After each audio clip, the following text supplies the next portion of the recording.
அவையின் தலைமை அகனி சுரேஷ் அவர்களே, இன்றைய இந்த நிகழ்வின் நூல்களின் ஆளுமையாக அரங்கில் அமர்ந்திருக்கின்ற மதிப்புக்குரிய மாவலி மைந்தன் சண்முகராஜா அவர்களே,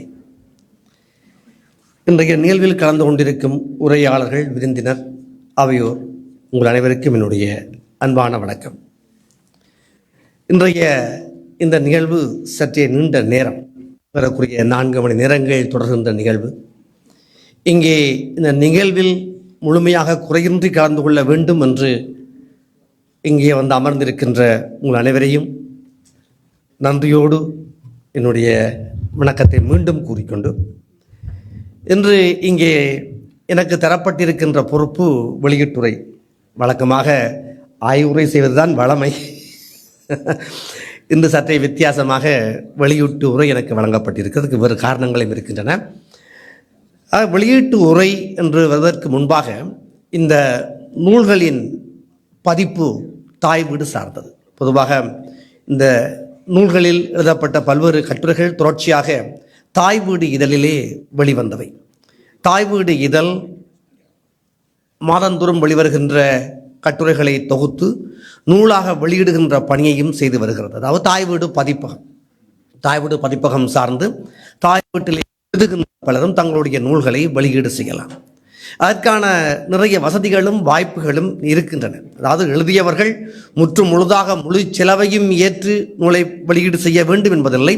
அது சார்ந்த தாய் வீடினுடைய பங்களிப்புகள் பல இருக்கின்றன. அவ்வாறாக ஒரு பதிப்பு நூல் வெளியே வருவதற்கான ஒரு சிறந்த களமாக தாய் வீடு திகழ்கிறது. அதை மிகச்சரியாக பயன்படுத்தி தனது நூல்களை தொடர்ச்சியாக எழுதி வெளியீடு செய்கிறார் மாவலி மைந்தன் அவர்கள். ஆகவே இது ஒரு மிக சிறப்பான நல்ல நிகழ்வாக அமைகிறது. தனியாக கனடாவில் மட்டுமல்ல, தாய் வீடு இதழிலே எழுதுகின்ற உலகளாவிய பல்வேறு எழுத்தாளருடைய படைப்புகளும் வெளிவருவதை நாங்கள் பார்க்கலாம். இன்றைய இந்த நாளிலே 3 நூல்கள், இந்த 3 நூல்களை பற்றியும் இங்கே மூவர் தங்களுடைய கோணத்தில், தங்களுடைய பார்வையில் அழகாக சற்றே ஆழமாக ஆய்வுகளை நிகழ்த்தியிருந்தார்கள். இந்த 3 நூல்களும் இப்பொழுது உங்களுக்கு ஓரளவு அறிமுகமாகிவிட்டது.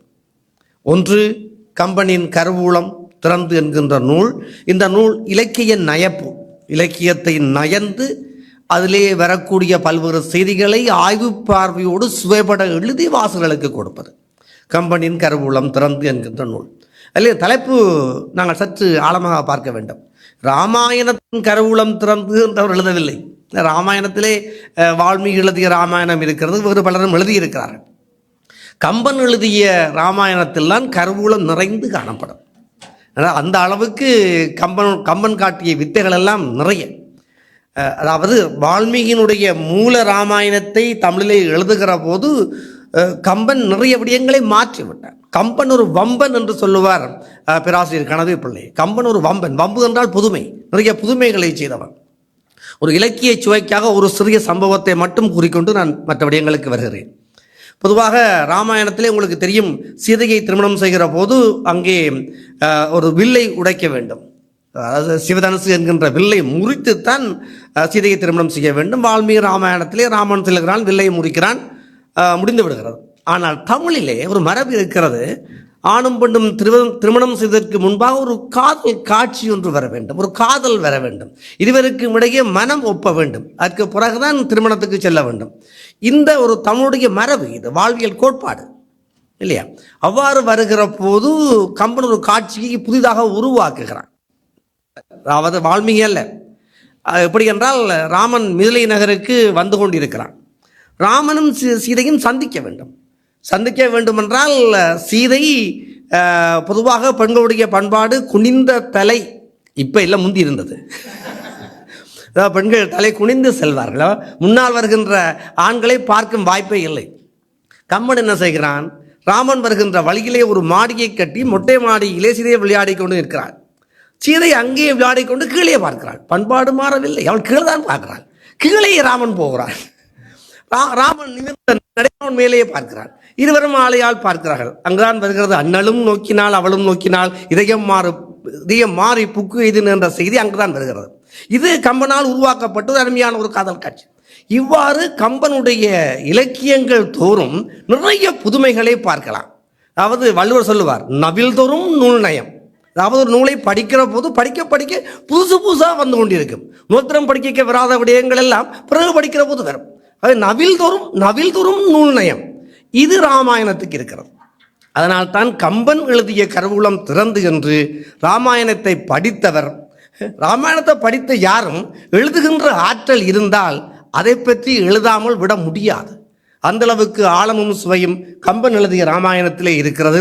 இவருடைய கம்பன் கருவூலம் திறந்து என்கின்ற நூல் நான் நினைக்கல இப்போதைக்கு மூடுவேறண்டு மூட முடியாது என்றால் அத்தியாயம் 1, அத்தியாயம் 2, அத்தியாயம் 3 என்று அது தொடரத்தான் போகிறது. அந்த அளவுக்கு உள்ளே விடயங்கள் இருக்கின்றன. ஆகவே இலக்கிய சுவை நாடி படிப்பவர்களுக்கு அருமையான நூலாக இது அமையும் என்பதிலே மாற்று கருத்து கிடமில்லை. அடுத்து முனையிலே முகந்தனில் இது ஒரு அவருடைய கவிதை ஆற்றலை, அவருடைய யாப்பு என்கின்ற அந்த விதிகளுக்கு அமைய அவர் எழுதுகின்ற கவிதை ஆற்றலையும் அந்த தலைப்புகளுக்கு ஏற்ப கருப்பொருளை உள்ளே அமைத்து சுவைபட கூறுகின்ற அவருடைய படைப்பாற்றல் புலமையை புலப்படுத்துகின்ற நூல் இந்த ஆத்திச்சூடியை பற்றி எழுதிய பாடல்கள். அவருக்கு கொடுக்கப்பட்டது 1, ஆனால் மிச்ச 109 பாடல்களையும் தானாக எழுதி ஒரு நூலாக்கி இருக்கின்றார். அதை யாப்பு படிப்பவர்களுக்கு, அதாவது யாப்புக்கு அமைய எவ்வாறு பாடல்களை எழுத வேண்டும் என்று படிப்பவர்களுக்கு இந்த நூல் அருமையான வழிகாட்டியாக அமையும் என்பதிலே மாற்று கருத்துக்கு இடமில்லை. அதை குமரகுரு அவர்கள் விடையாக சொல்லியிருந்தார். அடுத்த நூல் எது சரி எது பிள்ளை என்பதல்ல, எது சரி ஏன் சரி இல்லையா, எது சரி ஏன் சரி. இந்த நூல் மற்ற 2லிருந்து வேறுபட்டது. அவருடைய மொழியியல் அறிவு, மொழி கட்டமைப்பு, இலக்கணம், மொழி பயன்பாடு சார்ந்த தலைப்புகளுக்கு கீழ் எழுதப்பட்ட நூல் எது சரி ஏன் சரி என்பது. இதை மிக அழகாக சொல்லியிருந்தார் இளசுந்தரம் அவர்கள். என்னென்ன இடங்களில் என்ன விடயங்களை குறிப்பிட்டிருக்கின்றார், என்ன விடயங்கள் எல்லாம் சரியானவை, ஏன் சரியானவை, சில திருத்தங்கள் வேண்டும் என்றெல்லாம் குறிப்பிட்டிருந்தார். அதாவது மொழியை பயன்படுத்துகின்றவர்களுக்கு இந்த வழிகாட்டல் மிக அவசியம். தொடக்கத்திலே ஆரம்பத்திலே பேசுகிற போது குறிப்பிட்டிருந்தார் பாலசுந்தரம் அவர்கள். அதாவது நன்றி பன்மை வராது, வணக்கங்கள் வணக்கம் பன்மை வராது. ஆகவே எங்களுக்கு இப்போ சோறு, நீர், வானம், காற்று இவையெல்லாம் பன்மை வராத தமிழ் சொற்கள். இங்கே பன்மை வரக்கூடாது. ஆனால் நாங்கள் பயன்பாட்டிலே பலரும் அதாவது ஒருமையில் மட்டுமே வரக்கூடிய பல சொற்களை நாங்கள் பன்மையிலேயே பயன்படுத்துகின்றோம். அம்மா மார், அக்கா மார், அம்மா மார்கள் என்றால் 2 தடவை பன்மை வருகிறது. அம்மா மார் என்றாலே பன்மை வந்து விட்டது. பிறகு பக்கத்திலே கல் இல்லையா.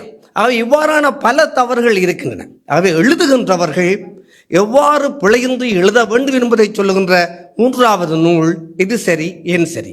ஆகவே இங்கே உருவாக்கப்பட்ட 3 நூல்களும் 3 வித்தியாசமான பரப்புகளை கொண்டவை. 1 இலக்கிய நயம், ஆழமான இலக்கிய பார்வையோடு கொண்டு ஆய்வு நூலாக நாங்கள் அதை பார்க்கலாம், கம்பனின் கருவூலம் திறந்து. அடுத்தது முனைப்பிலே முகந்தனில் என்கின்ற நூல் அவருடைய படைப்பாற்றலை புலப்படுத்துவது, அவருடைய கவிதை ஆளுமையை, ஜாப்புள்ளே உள்ள அவருடைய தேர்ச்சியை புலப்படுத்துவது. இது 2வது. 3வது நூல் மொழி சார்ந்த மொழி கட்டமைப்பு, மொழியியல் என்கின்ற மொழி சார்ந்த அறிவோடு, இலக்கண அறிவோடு சமுதாயத்துக்கு வழிகாட்டு நோக்கில் எழுதப்பட்டது. ஆகவே 3 பரப்புகளிலே 3 சிறந்த நூல்களை இன்றைய இந்த அரங்கிலே அவர் உருவாக்கி நமக்கு தந்திருக்கின்றார். இந்த நூல்கள் எல்லாம் நீங்கள் ஏதோ ஒரு வகையில் உங்களுக்கு பயன்படக்கூடியவை என்பதிலே எந்த மாற்று கருத்துக்கு இடமில்லை. அவை இந்த நூல்களை இங்கே வந்திருக்கிற நீங்கள் பெற்றுக்கொள்ள வேண்டும். வேறு யாரேனும் ஆர்வம் உள்ளவர்கள் இந்த நூலை நாங்கள் பெற்றுக்கொள்ள வேண்டும் என்று ஆர்வம் உள்ளவர்களுக்கு நீங்கள் பரிந்துரை செய்து இந்த நூலை பெற்றுக் கொடுக்க வேண்டும் என்று கூறிக்கொண்டு இந்த 3 நூல்களையும் தாய் வீடு சார்பிலே இங்கே வெளியீட்டுரை நிகழ்த்தி இதனை வெளியீடு செய்வதிலே நாங்கள் பெரும் மகிழ்ச்சி அடைகின்றோம். இந்த வாய்ப்பை வழங்கிய மகாவலி அவர்களுக்கு உளமார்ந்த நன்றி, வணக்கம்.